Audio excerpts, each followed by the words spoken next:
Break के बाद आपका एक बार फिर से स्वागत है योर मनी में। आज आपको हम सलाह दे रहे हैं इंश्योरेंस पर और इसमें हमारा साथ दे रहे हैं हर्षवर्धन रूंगटा। लेते हैं अगला सवाल। एनआर चौधरी ने हमारे साथ है। चौधरी जी, आप क्या जानना चाहते हैं? जी नमस्ते मैम। नमस्ते सर। जी मैं मेटलाइफ की ऑनलाइन पॉलिसी लेना चाहता हूँ। लेकिन मुझे इसके बारे में जानना है कि कोई प्रॉब्लम होता है, कोई दिक्कत होती है पॉलिसी लेने में, ऑनलाइन पॉलिसी लेने में पर्टिकुलर। आपने कभी भी उनकी वेबसाइट विजिट की है, वहाँ पे जाके चेक किया है कैसे प्रोसेस क्या है, कैसे करना अप्लाई करना है? हाँ जी हाँ मैम, मैंने वो देखा वेबसाइट पे जाके, मैंने मेरा प्रीमियम भी जान लिया है। लेकिन फिर भी एक मन में डर है क्योंकि हमको LIC वगैरह ट्रेडिशनल प्लान लेने की ये रहती है, आदत रहती है। जी ठीक है। ये भी ऑनलाइन टर्म प्लान लेना चाहते हैं हर्ष, लेकिन डरना क्या वाजिब है यहाँ पे या फिर? जी नहीं चौधरी जी, आप कन्वीनियंटली प्रोसेस करिए। एक बार आप प्रोसेस ऑनलाइन करेंगे, सिर्फ एक चीज जो मुझे आज लगती है वो ये है कि कॉस्ट, कंपनी आपको ऑनलाइन पॉलिसी लेने की वजह से कॉस्ट काफी आपको कम चार्ज, प्रीमियम जो है बहुत कम चार्ज कर रही है। इसका पर्पस ये है कि वो आप ऑनलाइन डायरेक्ट कंपनी से इंटरेक्ट कर रहे हैं और ये भी कंपनी अज्यूम कर रही है कि आप उनका जो पूरा ब्रांच नेटवर्क है वो सूनर और लेटर यूज नहीं कर रहे हैं। तो मुझे सिर्फ ये खाली लगता है कि as the days go by आपको शायद जो ब्रांच सपोर्ट है या मैनुअल असिस्टेंस, जब हमको कुछ तकलीफ होती है आप ब्रांच में जाएंगे, वो शायद आपको मिलना मुश्किल हो। सिंपल कंपैरिजन कर लीजिए, आप अगर एक फुल फेयर एयरलाइन में जा रहे हैं और आप एक लो कॉस्ट एयरलाइन में जा रहे हैं तो सर्विस स्टैंडर्ड्स में obviously there is going to be some difference.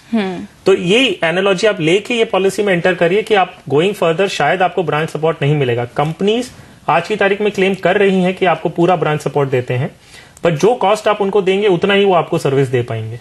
तो that is the only fear which I have. Claim के वक्त तो कोई दिक्कत नहीं होती, होनी नहीं चाहिए। प्रोसीजर्स जो हैं वो फर्क नहीं है। सिर्फ आपको कंपनी इंसिस्ट कर सकती है कि जो क्लेम प्रोसेस है वो भी आप ऑनलाइन करिए। अच्छा, जो आज आप कन्वीनियंटली ब्रांच में जाके उनसे असिस्टेंस मांग लेते हैं कि मुझे क्लेम के टाइम में क्या डॉक्यूमेंटेशन है, तो वहां बैठा हुआ जो ऑपरेशंस का टीम है उसका एक कॉस्ट लग रहा है जी, जो आपने दिया नहीं है कंपनी को।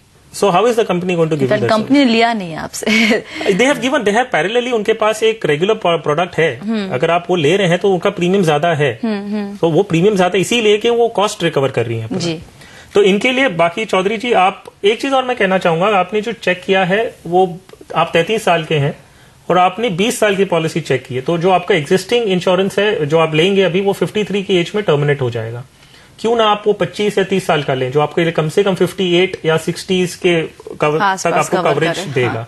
प्रीमियम जो डिफरेंस है बहुत ज्यादा है भी नहीं, तो आप वो डेफिनेटली कंसिडर कर सकते हैं। अगर आप 25 साल की पॉलिसी अगर ICICI की चेक कर रहे हैं तो आपका करीबन 6,600 रुपया लगता है प्लस सर्विस टैक्स, और अगर आप 30 साल की लेते हैं तो आपका 7,500 रुपया कुछ करीबन प्रीमियम आएगा। तो मेरे हिसाब से आप या तो 25 या 30 साल की पॉलिसी कंपेयर करिए। तो मेटलाइफ ऑनलाइन पॉलिसी को ये चेक कर लें, लेकिन क्योंकि ऑलरेडी वहां पे इन्होंने एक बार वेबसाइट देखी हुई है। एब्सोल्युटली, इनफैक्ट मेटलाइफ आपको 35 इयर्स तक भी ऑप्शन देता है, तो आप अगर प्रीमियम में ज्यादा फर्क नहीं है आपको ठीक लग रहा है, आप डेफिनेटली मेटलाइफ को कंसिडर कर सकते हैं। चलिए लेते हैं अगला सवाल। उत्तरकाशी से मयंक गुप्ता हमारे साथ है।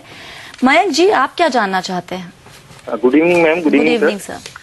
मैम मैं ये जानना चाह रहा था, मुझे 50 लाख का टर्म प्लान लेना है।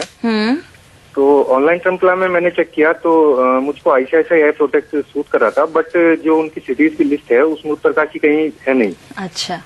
तो उसके बाद कंपनी से फोन आया कि सर 30 लाख से ऊपर आपको अगर प्लान लेना है तो हम आपको आपके सिटी में भी प्रोवाइड करा देंगे, नियर बाई आप कहीं भी वो कर लीजिए। अच्छा। मेडिकल टेस्ट करा लीजिए। लेकिन आपके प्रोग्राम में लास्ट वीक भी एक क्वेश्चन में आया था कि अगर आपके सिटी में नहीं प्रोवाइड करा रहे हैं तो बेटर होगा आप कहीं और ले लीजिए। तो मैम मैं जानना चाहता हूँ, मैं ICICI के साथ जाऊँ या फिर कोटक का प्लान था वो भी काफी सही था और वो मेरे सिटी में प्रोवाइड भी कर रहे हैं। तो मैं ये जानना चाहता हूँ, आपने प्रीमियम कंपेयर किया दोनों का मयंक जी, कितना डिफरेंस आ रहा है? ऑलमोस्ट 200-300 रुपए का फर्क है, बहुत ज्यादा फर्क नहीं है। और आप कंफर्टेबल हैं इस एक्स्ट्रा प्रीमियम को देने में? जी कोई अगर ये कंफर्टेबल है, उनके शहर में वो सर्विस प्रोवाइड कर रहे हैं, तो क्यों ना जो उन्होंने देखा है चेक किया है वहीं पर जाए? नहीं, एब्सोल्युटली। कोटक तो इनके सिटी में तो ऑफिशियली ऑफर कर रहा है और ICICI इन्होंने कहा कि have got back to him saying that कि हम ये टेस्ट आपकी लोकल सिटी में करवा देंगे जी। तो ये ऑब्वियसली कोई भी कंपनी में जहां इनको सूटेबल है ये पॉलिसी ले सकते हैं। So there is absolutely no problem. Mayank ji, आप पॉलिसी कोटक का चेक कर सकते हैं अगर आप वैसे भी आपने कहा आप कंफर्टेबल हैं 200 से 300 रुपए एक्स्ट्रा पे करने में। इसके अलावा आपके पास 4 और पॉलिसी है जिसके बारे में आप जानना चाहते थे? जी मैम, एक मेरे पास जीवन आनंद है और एक जीवन सरल है, मनी प्लस है और एक जीवन साथी है। जी मैम, ये मैंने बहुत ज्यादा, मुझे इन्वेस्टमेंट की नॉलेज नहीं थी, तब मैंने कोई फ्रेंड थे उनके थ्रू ले ली थी। तो उनको करीब मैंने 7 प्रीमियम दे दिए हैं जीवन आनंद और जीवन साथी में। अच्छा, मतलब 7 साल से ये चल रही है पॉलिसी आपकी? जी अच्छा। जी 7 साल से ऊपर हो चुकी है। तो मैं ये सरेंडर करना चाह रहा था, तो मैं जानना चाह रहा हूँ करीब मुझको कितने % रिटर्न अभी मिल जाएगा अगर मैं सरेंडर करता हूँ? चारों आप चाहते हैं? नहीं मैम, जीवन आनंद और जीवन साथी।